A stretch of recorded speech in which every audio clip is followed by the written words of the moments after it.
বাঙালিদের যে ফুটবলটা ছিল সেইটা হারিয়ে যাওয়াতে মোহনবাগান ইস্টবেঙ্গলের প্রতি এফেক্ট করছে মানুষের মনে।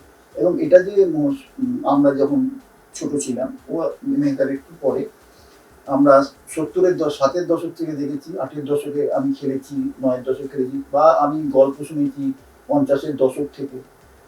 যে উন্মাদনাটা, যেভাবে বাঙালিদের ঘরে ঘরে ফুটবল ছিল, যেটা এই গানটা সব খেলা সেরা বাঙালির ফুটবল, এই গানটা হলো কেন? এটা তো ৭৫ সালের সিনেমার ছবির গান, অরবিন্দ মুখার্জির ছবি, ধন্যী মেয়ের ছবির গান। তো এটা হলো কেন? ধন্যী মেয়ের মতো ছবি হলো কেন? এই কারণেই হলো। আজ কিন্তু হওয়া শক্ত। এটা কিন্তু বাঙালিদের না খেলা, বাঙালিদের মোহনবাগান ইস্টবেঙ্গলে না খেলা, এইটা হয়। কিন্তু আজও যত মানুষই আছে, আজকে আমরা তো খেলোয়াড়, আমরা তো খেলেছি, কিন্তু যারা মোহনবাগান ইস্টবেঙ্গল সমর্থক ছিলেন, আজও যার ৮০ বছর বয়স, সেও কিন্তু খেলাটা খোঁজ রাখে, সেও কিন্তু খেলাটা জানে, সেও খেলাটা ভালোবাসে, সেও মোহনবাগান ইস্টবেঙ্গলকে ভালোবাসে।